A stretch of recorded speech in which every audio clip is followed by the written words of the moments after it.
Welcome to the Reality Revolution. I'm your host, Brian Scott. Today we're going to return to Florence Scovel Shinn and a wonderful message. There's so many cool books that she wrote, but the unfortunate thing is there's so much more that I'm sure that is out there that we don't have access to. They've recovered notes, and one book, The Power of the Spoken Word, has some really good passages, but they're all good. And I recommend The Game of Life, The Power of the Spoken Word, The Secret Door to Success, The Word is Your Wand. They're all fantastic. It's interesting, in this particular book, Emmett Fox, who we will also probably address at some point, who has some great teachings, says about Scovel Shinn that she taught metaphysics in New York for many years, and her meetings were well attended. And in that way, she was the means of bringing the message to a considerable number of people.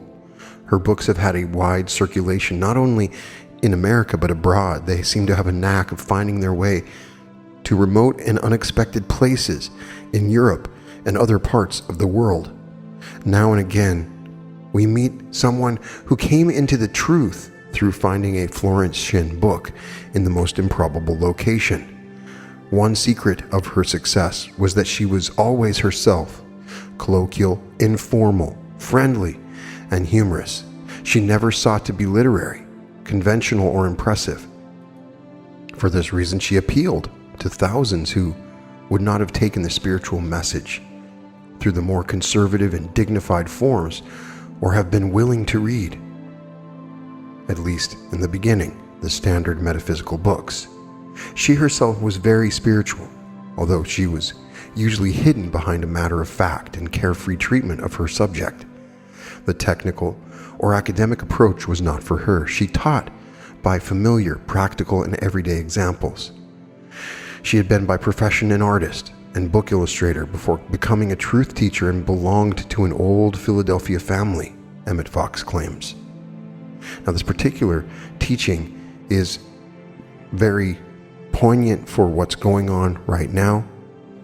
I've already discussed this particular topic, and that is fear. Check out my episode where Dr. Joseph Murphy talks about how to control fear. Also, the episode on how to control emotions. One of the best videos on my channel is when I got a chance to read The Feeling is the Secret. You create your reality by your feelings. Your feelings are how you impress the subconscious mind. Right now, we're in a hyper fear-based environment, and the whole world right now seems like a fearful place. It's easy to see what's happening in the world and become fearful. If you got a chance to read any of the DeLorean canon material, or any of the books that talk about the new earth, the fundamental key, is to avoid being overcome with fear. Fear can lead to anger and violence, and it distorts and destroys your reality because you create from that feeling. It is very intense. We are in a quickening period, it appears, where we are creating our realities faster. It is a reality revolution. And for many people who don't even know they're doing it, all they see are their fears being created in the world. So, perhaps the most important thing that you must learn is to overcome your fear. And remember, once you eliminate a fear, there's always another one that's deep down. Your whole life is built upon your fears. That tells you what you can or cannot do, and what kind of life that you can have. There are actions that you have not taken that would give you so much more, because you have fears about taking those actions. And what we want to do in this episode is find a way that is easy for us to control our fear, because we will have fearful situations. I've had very fearful situations in my life, and I have learned not to make those past fearful incidents affect the future. A lot of times we have fears based on extreme incidents that we've had in our past, and they've all defined what kind of future that we create. How do we control this fear, and how can we live with fearlessness.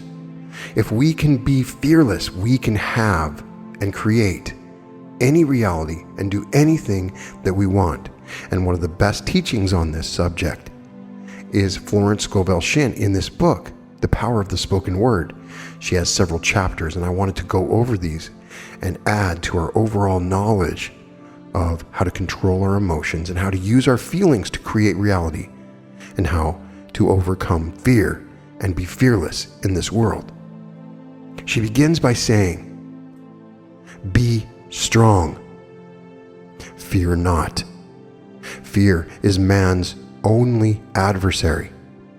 You face defeat whenever you are fearful. Fear of lack, fear of failure, fear of loss, fear of personality, fear of criticism. Fear robs you of all power, for you have lost your contact with the universal powerhouse. Why are ye fearful, O ye of little faith? Fear is inverted faith. It is faith turned upside down. When you are fearful, you begin to attract the thing you fear. You are magnetizing it. You are hypnotized by the race thought when you are afraid. Daniel was undisturbed because he knew his God was stronger than the lions. His God made the lions as harmless as kittens. So walk up to your lion as quickly as possible and see for yourself. Perhaps all your life, you've been running away from some particular lion. It has made your life miserable and your hair gray.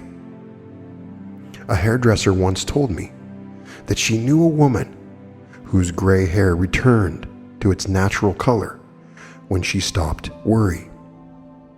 A woman said to me during an interview, "I'm not a bit fearful, but I worry a lot." Fear and worry are twins and are the same thing. If you are fearless, your worry cells would be dried up. Why are ye worried, O ye of little faith? I think the most prevalent fear is the fear of loss. Perhaps you have everything that life can give, but in creeps the old lion of apprehension.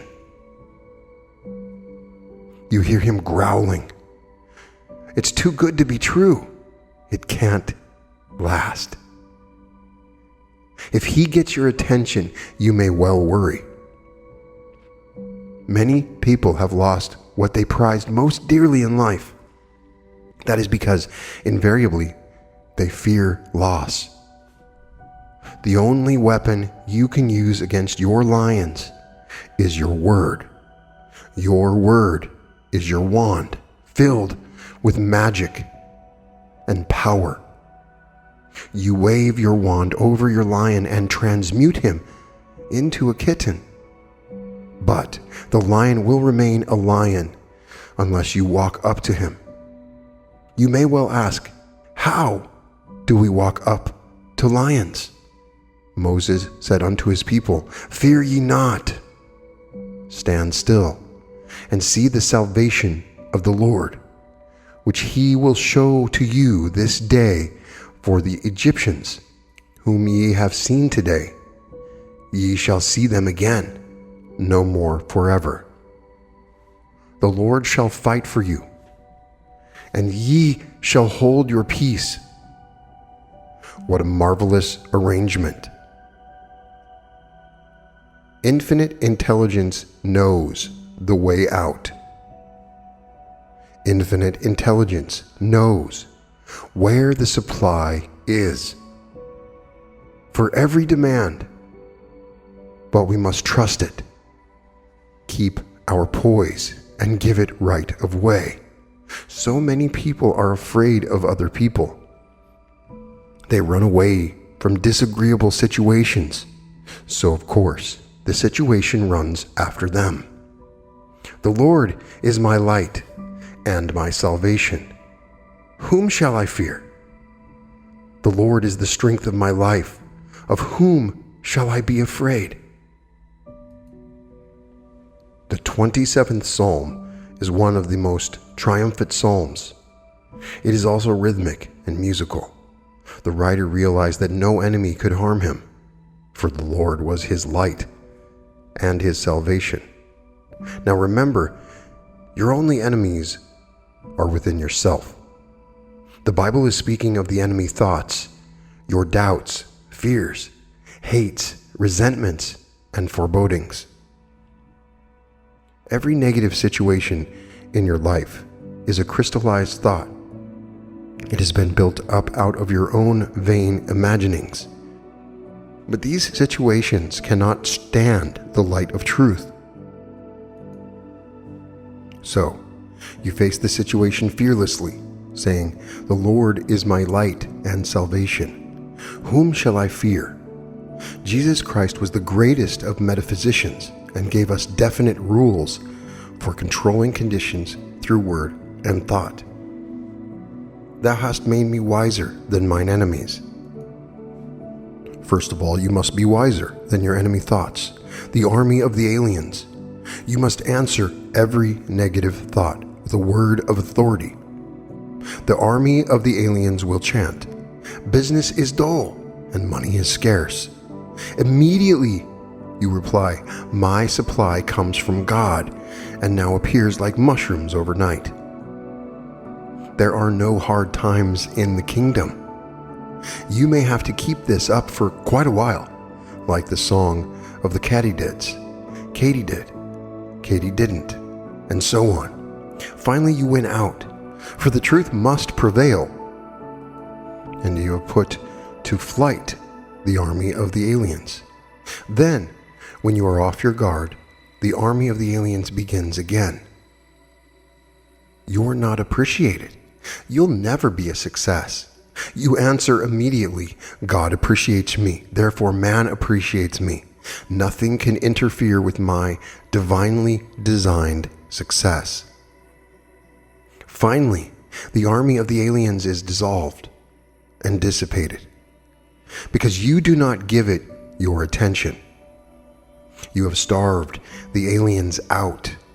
Starve out the fear thoughts by not giving them your attention and acting your faith. The lion draws his fierceness from your fear. His roar is in the tremors of your heart.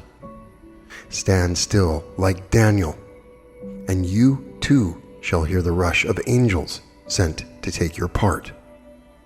The mission of Jesus Christ was to wake people up. Awake, thou that sleepeth. People were asleep in the Adamic dream of opposites. Lack, loss, failure, sin, sickness, and death seemed realities to them. The story of Adam is that he ate of the tree of illusion and fell into a deep sleep. In this deep sleep, he vainly imagined good and evil. Bernard Shaw, in his book Back to Methuselah, says, Adam invented murder, birth, and death, and all negative conditions. It was the development of the reasoning mind. Of course, Adam stands for generic mind.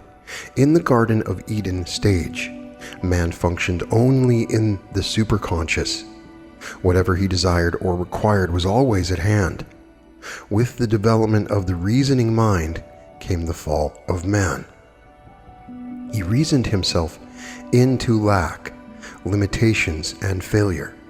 He earned his bread by the sweat of the brow, instead of being divinely provided for.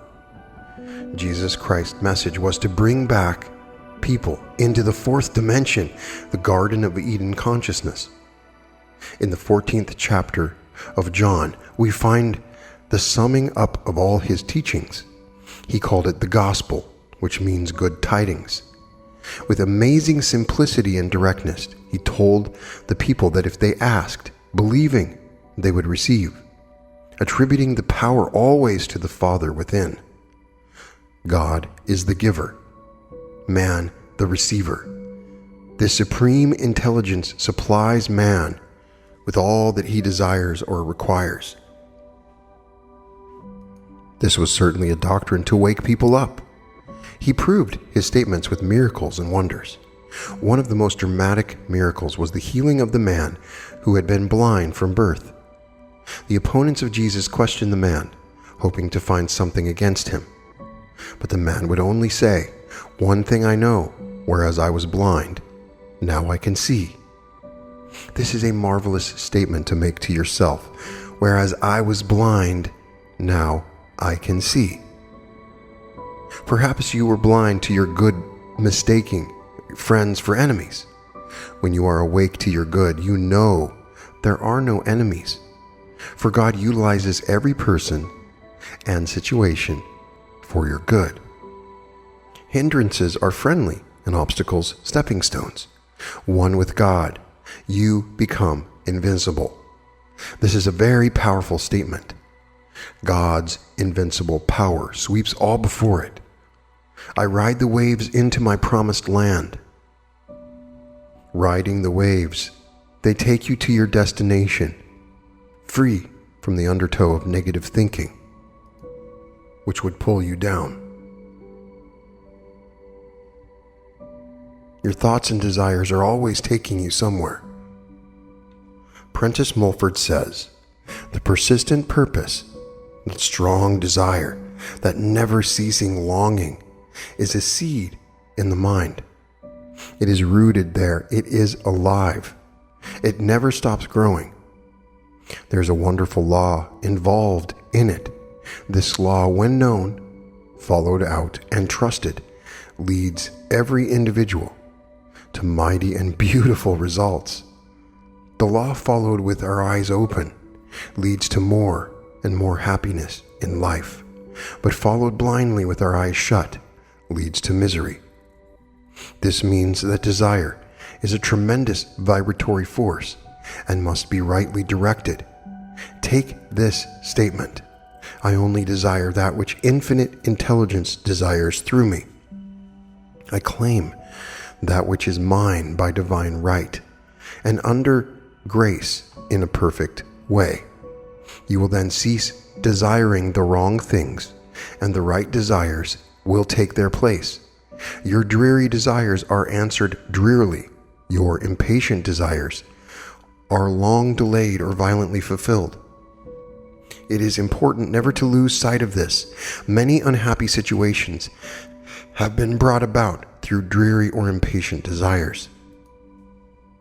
I will give an example of a woman who was married to a man who wanted her to go somewhere with him every evening. It wore her out, and night after night she wished impatiently that she could stay at home and read a book. The desire was so strong it commenced to bud. Her husband went off with another woman. She lost him and his support, but she had the time to stay at home and read a book. Nothing has ever come uninvited into your life. Prentice Mulford has some interesting ideas on work. He said, to succeed in any undertaking, any art, or any trade, or any profession, simply keep it ever persistently fixed in mind as an aim, and then study to make all effort toward it play or recreation. The moment it becomes hard work, we are not advancing. As I look back on my experience in the art world, I see how true this is. From the Academy of Fine Arts in Philadelphia came 8 men, all of about the same age, who became distinguished and successful artists. They were called the 8 in contemporary art. Not one of them was ever known to work hard. They never drew from the antique. They never did anything in an academic way.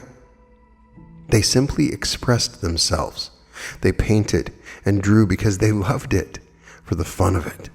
They tell an amusing story of one of them who became a very well-known landscape artist, taking many medals and honorary mentions at exhibits.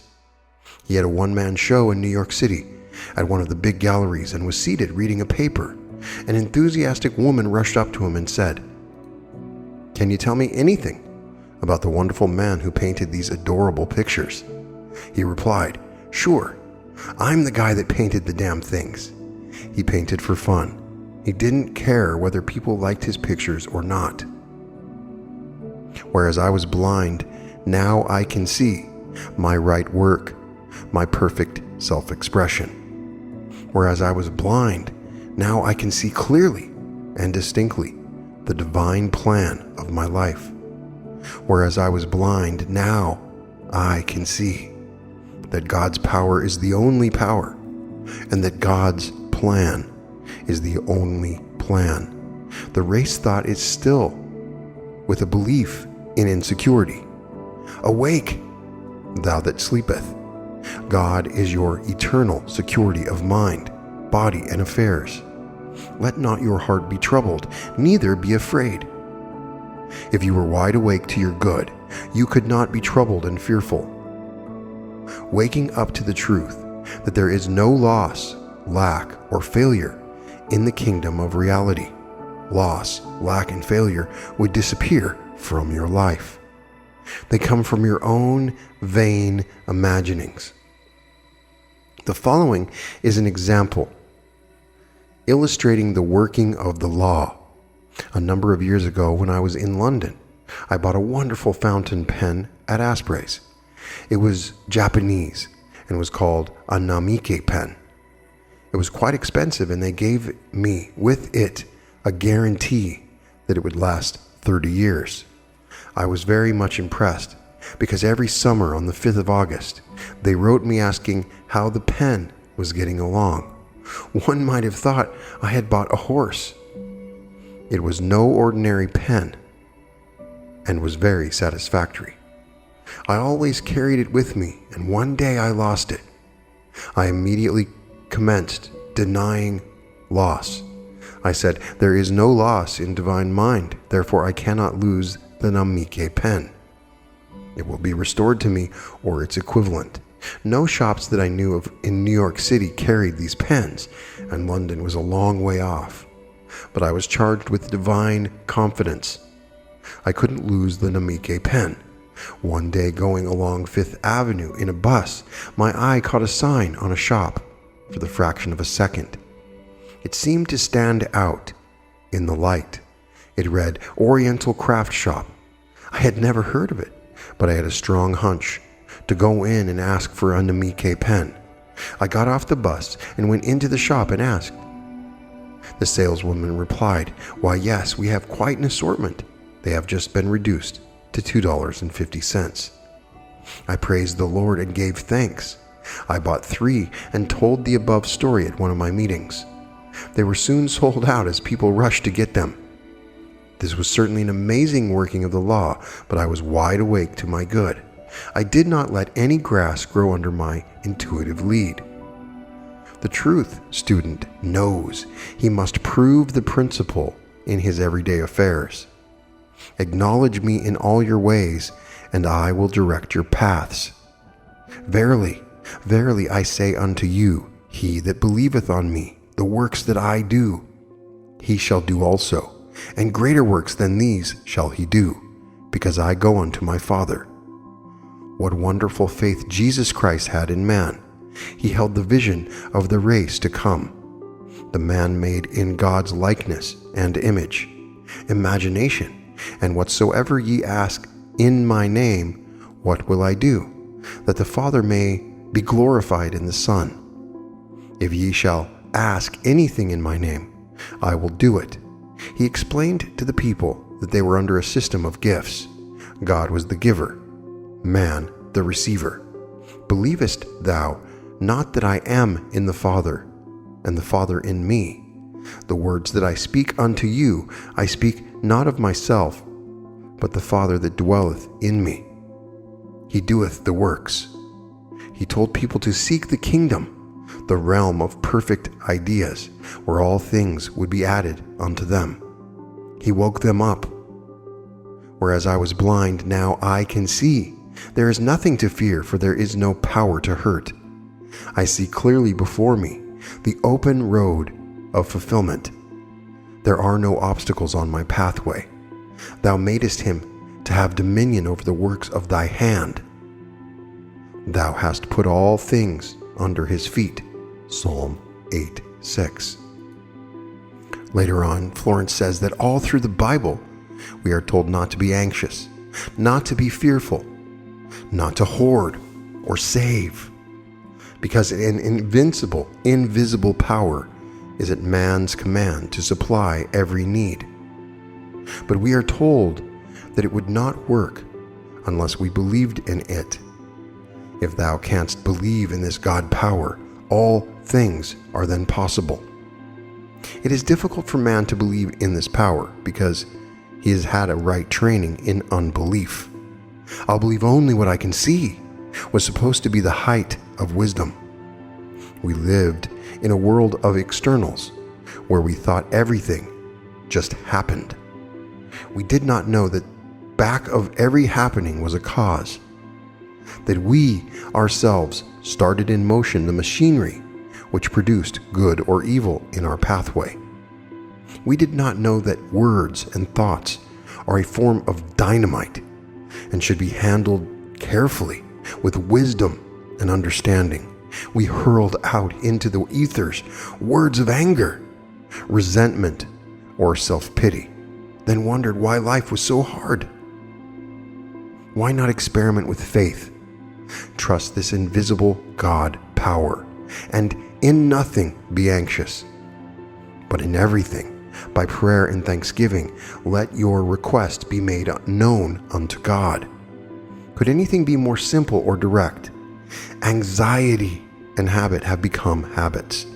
The old thought forms you have built up in the subconscious hang on like barnacles on an ocean liner. But the ocean liner is put in dry dock once in a while to have the barnacles scraped off. So your mental barnacles will have to go through the same process. The dry dock is a big situation. I know of a woman who had been a coward all her life, particularly about finances. She worried all the time about money. She came into this truth, realized how she had limited herself, and suddenly made the giant swing into faith. She commenced to trust God and not the externals of her supply. She followed her intuitive leads about spending. If any of her clothes made her feel poor, she would discard them at once, getting something new to make her feel rich. She had very little money, but gave 1/10 to good works. She was winding herself up into a new vibration. Very soon things commenced to change on the external. A woman on whom she had no claim, who was merely an old friend of her family, left her $1,000. A few months later, another 1,000 came in. Then a big door opened for her supply, and many thousands came in. She had tapped her invisible supply from the bank of the universal. She had looked to God only for her supply. Then the channels opened. The point I am bringing out is that she had lost all anxiety about money matters. She had established in her subconscious the firm conviction that her supply came from God, and it never failed. Man is an instrument for infinite intelligence to work through. It will express through him as success, happiness, abundance, health, and perfect self-expression, unless fear and anxiety make a short circuit. If we want examples of fearless faith, go to the circus. The circus people perform seemingly impossible feats because they think they can and see themselves doing it. Faith means that you can see yourself receiving all these things that you desire. I will give to thee the land that thou seest. You can never do a thing you cannot see yourself doing, or fill a place you cannot see yourself filling. Not visualizing, making a mental picture. This is a mental process and often brings wrong and limited results. It must be a spiritual realization, a feeling that you are already there. be in its vibration. I was very much impressed with the story of a great football player who was the greatest all-around athlete in the world, who trained in a hammock.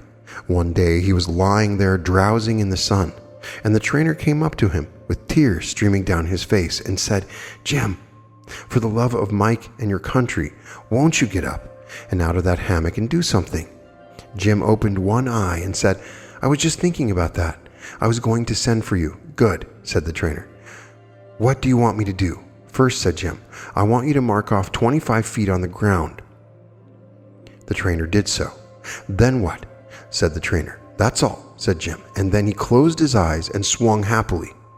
After at least 5 minutes, he opened them and looked at the marks for a few seconds, and then closed his eyes again.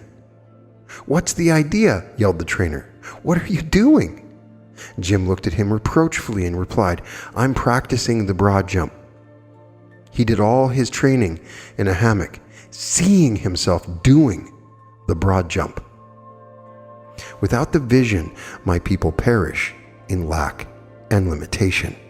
You may work very hard on the external and accomplish nothing if you are without vision. Vision means to see clearly where you are going, to keep your eye on the goal. All men who have accomplished big things have done this. James J. Hill, who built the Great Northern Railroad, said before a rail was laid, he heard with his inner ear the rumble of the trains and whistles of the engines. He had many obstacles to overcome, but his vision was so clear it possessed him. One thing in his favor was that his wife believed in him. It is said that it takes two to make a dream come true. Henry Ford, speaking of his mother-in-law, said she was a fine woman. She believed in me. When two of you agree, it shall be done. If you believe in yourself, others will believe in you. As you believe in yourself and the God power within, fear and anxiety drop away. You establish the vibration of assurance. This is true of an intuitive person. Every move is made under divine guidance, and he never violates a hunch. Therefore, he is always in his right place at the right time. However, it often takes great courage to follow intuition. It takes a Viking who is unafraid to sail in unknown seas. Claude Bragdon says, to live intuitively is to live fourth dimensionally. The magic path leads you out of the land of Egypt, out of the house of bondage. It is invaluable in business. Never submit a hunch to someone on the reasoning plane. Those who have ears to hear, let them hear their intuitive leads and give instant obedience. Whatsoever thou wilt ask of God, God will give it thee. This is true of each one. But if we have not received all the blessings of life, we have neglected to ask, or have not asked aright. The Bible is teaching spiritual law, and we must study and use it from every angle in order to set the great machinery of asking and receiving in motion. Every motion must be greased and oiled to be kept in good working order. Active faith and expectancy keep the machine of asking and receiving in perfect order. The following are some of the lubricants which keep it working. When ye pray, believe ye have it. In nothing to be anxious, stand ye still and see the salvation of the Lord. Do not limit the Holy One of Israel.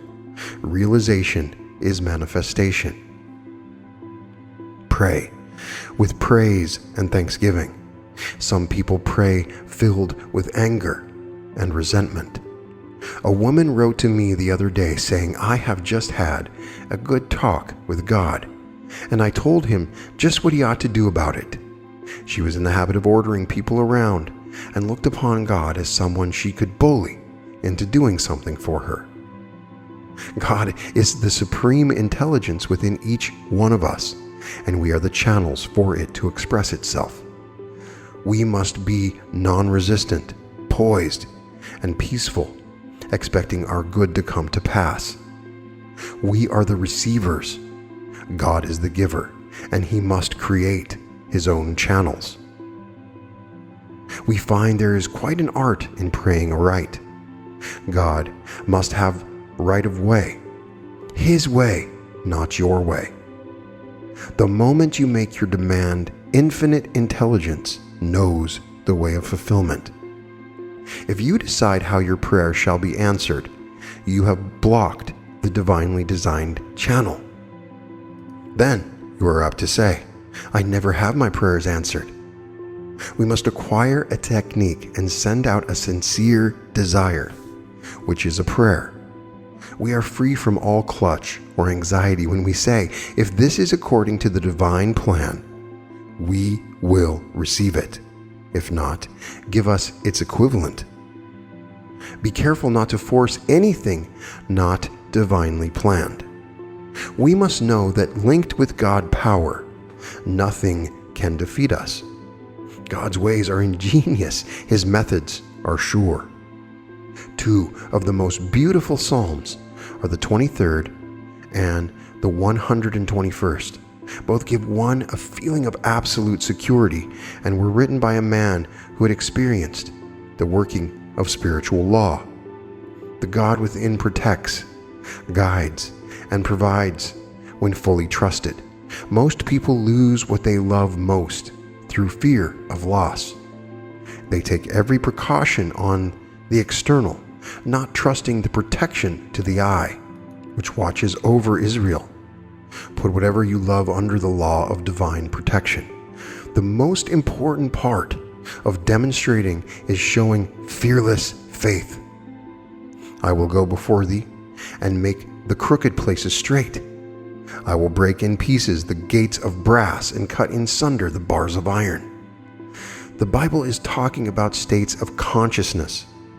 The gates of brass and bars of iron are your doubts, fears, resentments, and anxieties. The gates of brass and bars of iron are of our own making and come from our own vain imaginings, a belief in evil. There is a story of a herd of wild elephants. They were corralled in an enclosure, but the men had no way of keeping them in. So they dug stakes and put a rope all around the enclosure. The elephants thought they could not get out. They could have just walked over the rope and stepped out, but they had the illusion that the rope kept them in. This is the way with people. Doubt and fear is a rope stretched around their consciousness. It makes it impossible for them to walk out into clear thinking. Clear vision is like a man with a compass. He knows where he is going. Let intuition be your compass, and it will always get you out of the woods. Even a man without a compass, led by intuition, would find his way out of the jungle or be able to steer a ship at sea. Intuition will tell you to walk over the rope. It is amazing how people have overlooked their most important faculty, intuition. Always on man's pathway is his message or lead. Often our leads seem trivial and silly. A person purely on the intellectual plane would dismiss them at once, but the truth student always has his spiritual ear to the spiritual ground, knowing he is receiving orders from the infinite. The Bible speaks often of the still small voice. It is a voice which is not an actual voice, though sometimes actual words are registered on the inner ear. When we ask for guidance and lay aside the reasoning mind, we are tapping the universal supply of all knowledge. Anything necessary for you to know will be revealed to you. Some people are naturally intuitive and are always in contact with universal intelligence. But by taking an affirmation, we make a conscious contact. Prayer is telephoning to God, and intuition is God telephoning to you. Many people have a busy wire when God telephones, and they don't get the message. Your wire is busy when you are discouraged, angry, or resentful. You've heard the expression, "I was so mad I couldn't see straight." We might add, "I was so mad I couldn't hear straight." Your negative emotions drown out the voice of intuition. When you are discouraged, angry, or resentful, is the time to make a statement of truth in order to get out of the woods of despair and limitation. For whatsoever calleth on the name of the Lord shall be delivered. There is a way out. Reveal to me the way. We must stop planning, plotting, and scheming, and let infinite intelligence solve the problem in its own way. God power is subtle, silent, and irresistible. It levels mountains and it fills in valleys and knows no defeat. Our part is to prepare for our blessings and follow our intuitive leads. We now give infinite intelligence right of way. Why are ye fearful, O ye of little faith? All through the Bible, man is told not to be afraid. Fear is man's only enemy. It is faith turned upside down. Jesus Christ said, "Why are ye fearful, O ye of little faith?" If you can only believe, all things are possible. Linked with God power, man is invincible. The story of Jehoshaphat is the story of the individual. So often he seems outnumbered by adverse appearances, but he hears the same voice of the infinite saying, "Be not afraid or dismayed by reason of this great multitude, for the battle is not yours but God's." Jehoshaphat and his army were even told that they would not need to fight the battle. "Set yourselves, stand ye still, and see the salvation of the Lord." For the battle was God's, not theirs. Jehoshaphat appointed singers unto the Lord to praise the beauty of holiness as they went out before the army, saying, "Praise the Lord, for his mercy endureth forever." When they came toward the watchtower in the wilderness, they looked toward the multitude, and behold, they were dead. The enemy had destroyed itself. There was nothing to fight. The Bible is talking about states of consciousness. Your enemies are your doubts and fears, your criticisms and your resentments. Every negative thought is an enemy. You may be outnumbered by adverse appearances, but be not afraid or dismayed by reason of this great multitude, for the battle is not yours, but God's. As we follow closely the story of Jehoshaphat, we see he advanced making an affirmation. "Praise the Lord, his mercy endureth forever." He had nothing to say about the enemy or his own lack of strength. He was giving the Lord his full attention. And when he had commenced to sing and praise, the Lord placed ambushments against his enemies, and they were smitten. When you make your statements of truth, your enemy thoughts are vanquished, dissolved, and dissipated. Therefore, all adverse appearances disappear. When Jehoshaphat and his army came toward the watchtower in the wilderness, they looked into the multitude, and behold, they were dead. The watchtower in the wilderness is your high state of consciousness, your fearless faith, your place of safety. There you rise above all adverse conditions, and God's battle is won. When Jehoshaphat and his people came to take away the spoils of the enemy, they found among them both riches and precious jewels, more than they could carry away. And they were 3 days in gathering of the spoil. It was so much.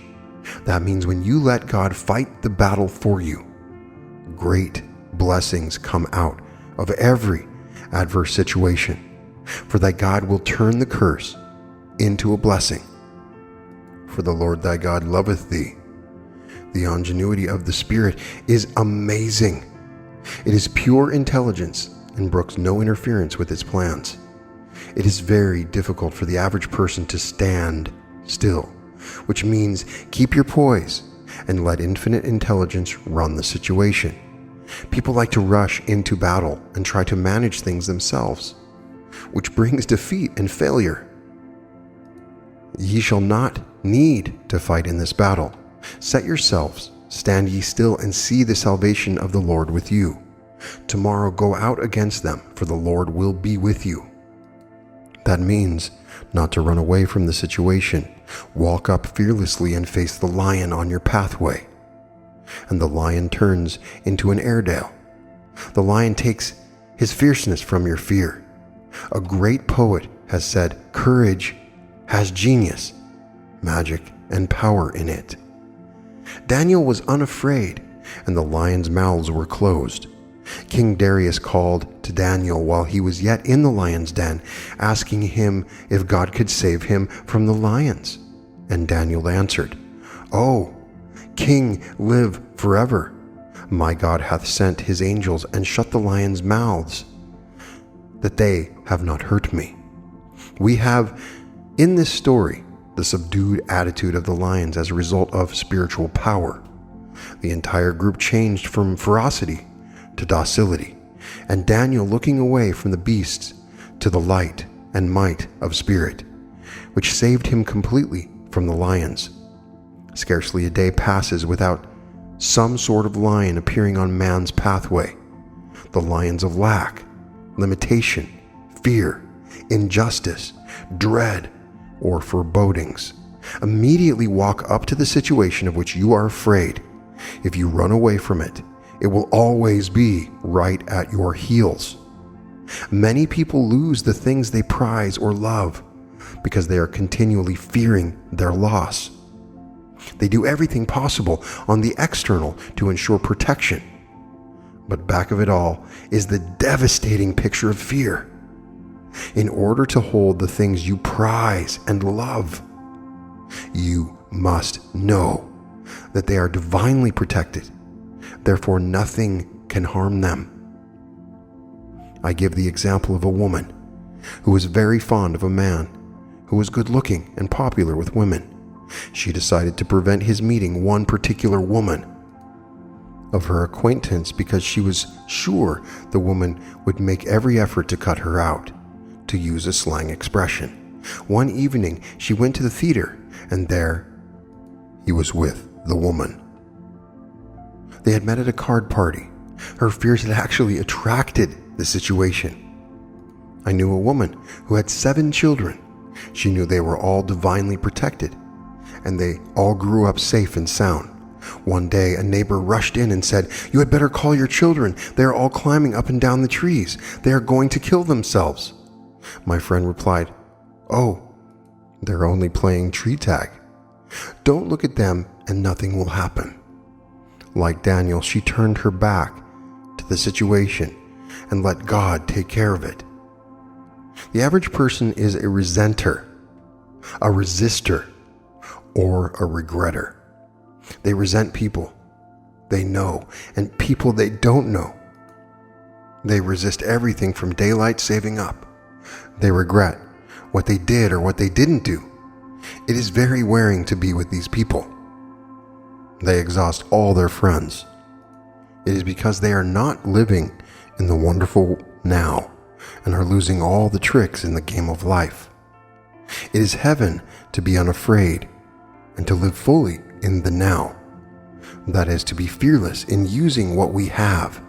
Knowing back of us is the abundance of the spheres to draw upon. We know that fearless faith and the spoken word release this supply. The power of the word was known in Egypt thousands of years ago. We read in the Bible, "Behold, I make all things new by our words of truth." We can make new minds, bodies, and affairs. When all fear is obliterated, we live magic lives. Like Jehoshaphat, we go forward fearlessly singing, "Praise the Lord, his mercy endureth forever." In our watchtower of high consciousness, we stand still and see the salvation of the Lord. Christianity is founded on faith. Faith gives one a sublime assurance of one's good.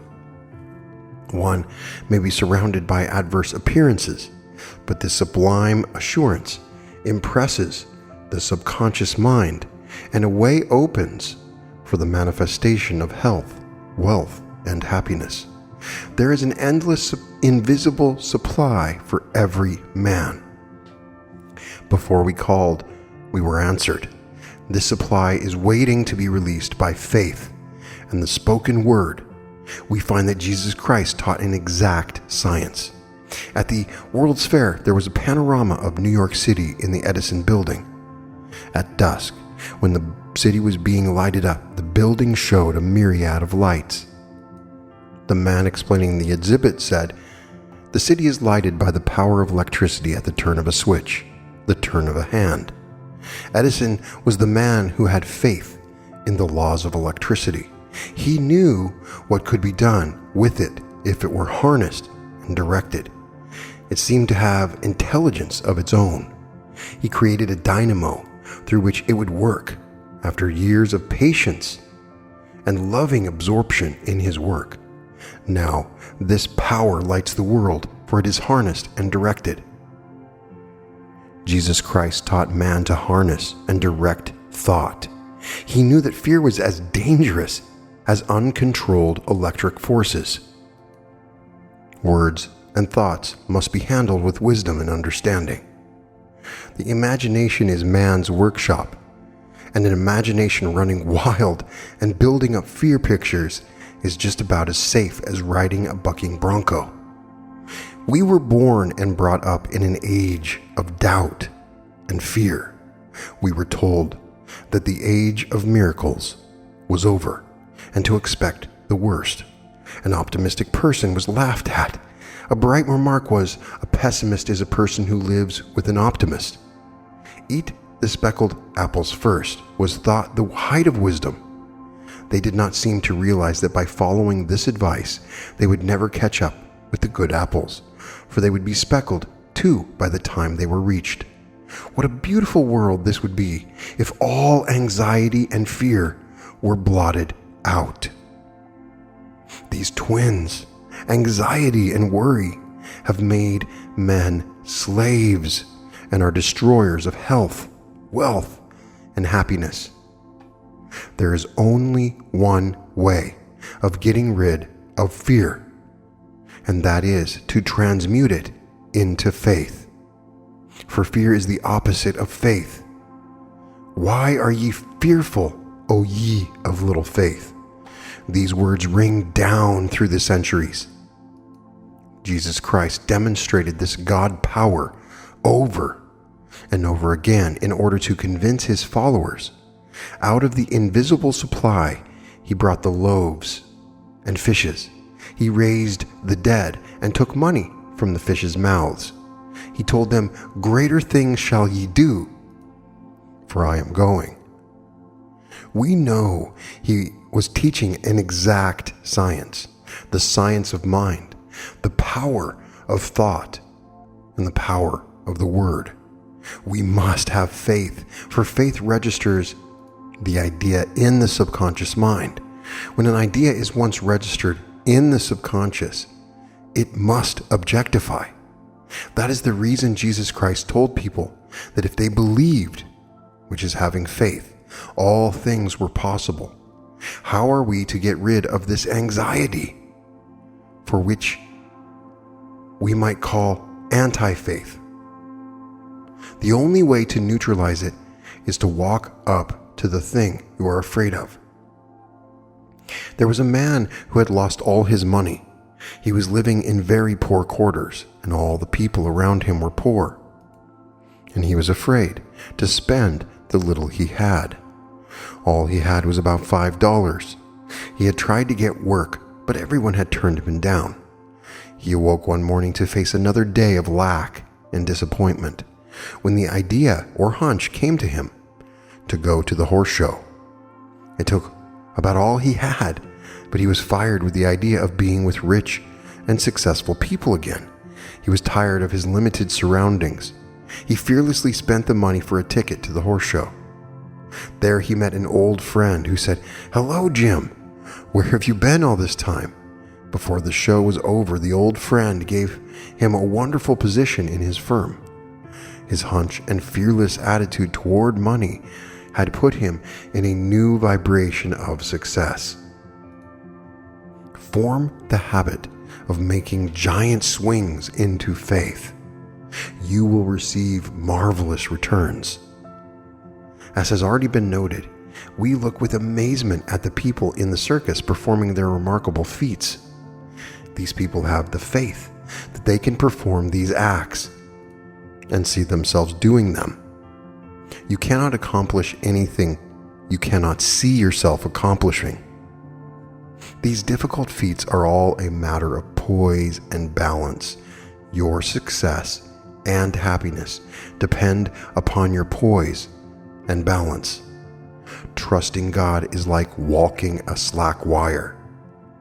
Doubt and fear cause you to lose your balance and fall off into lack and limitation.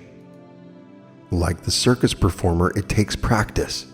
No matter how many times you fail, try it again. Soon you will acquire the habit of poise and balance. Then the world is yours. You will work joyfully into your kingdom. The circus performers all seem to love their work, no matter how difficult. The band plays, the people applaud, and they smile. But remember, they were trained without the music and applause. Rhythm, harmony, and balance are the keys to success and happiness. When you are out of rhythm, you are out of luck. In the 4th chapter of Philippians, we read, "Be careful or anxious for nothing, but in everything by prayer and supplications, with thanksgiving, let your requests be made known unto God." This is certainly a wonderful arrangement, all in favor of man.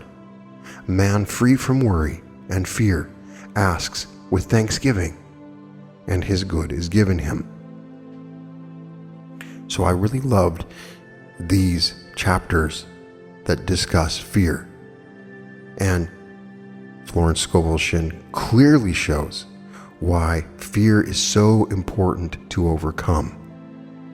That's exactly the story that is given at the end. You're walking on that high wire balance, and if you let the fear come in, you'll fall off into the world of lack and limitation. The way that she writes her language is fantastic, and I love it. The teachings are very consistent with what we've heard in the past from Neville Goddard, that all we see in the Bible are states of consciousness and a way of understanding this biblical language that's being given, because there is power in it.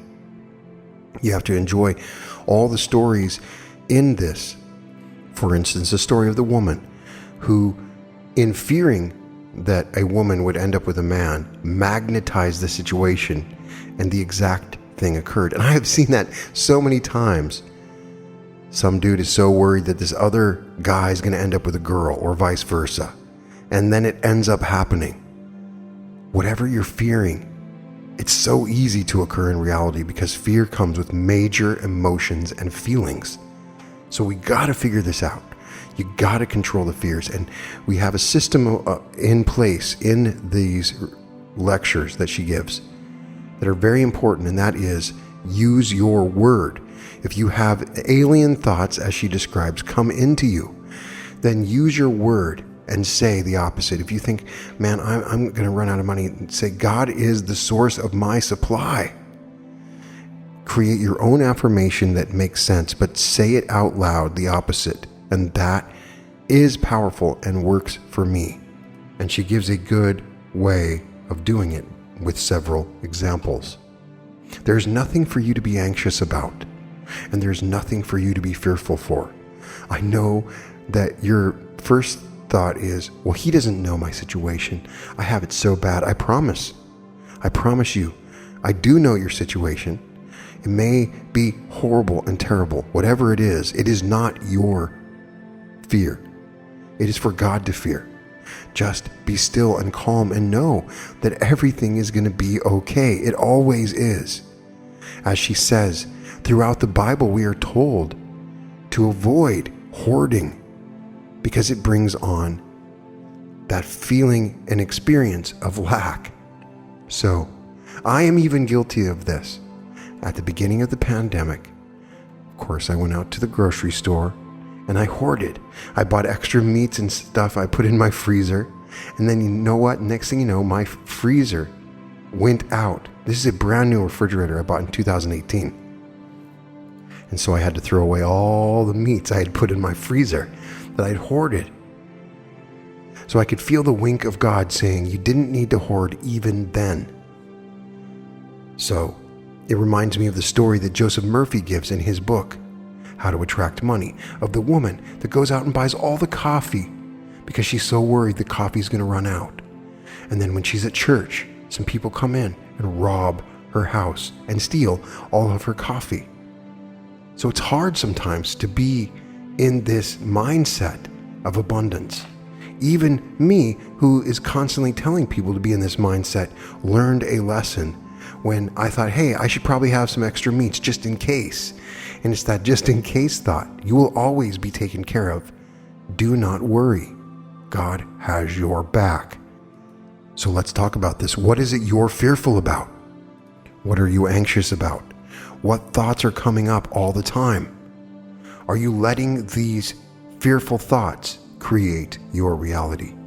Or do you see the script starting to form around these thoughts that are fear-based? So talk about it. Put it in the comments. I want to know what you're fearing. Maybe I can imagine the opposite. Maybe other people reading the comments can also give you advice or help you out. I promise, whatever you're fearful for, if it happens, it's not as bad as you think. And it's not going to happen in the way that you think. And if you focus on praying and focusing on your God power within you, it will not happen. I hope it helps. Just please listen to the words of Florence Scovel Shinn and be strong and fear not. Fear is your only adversary. You cannot let the fear of lack and fear of failure and fear of loss rob you of your power.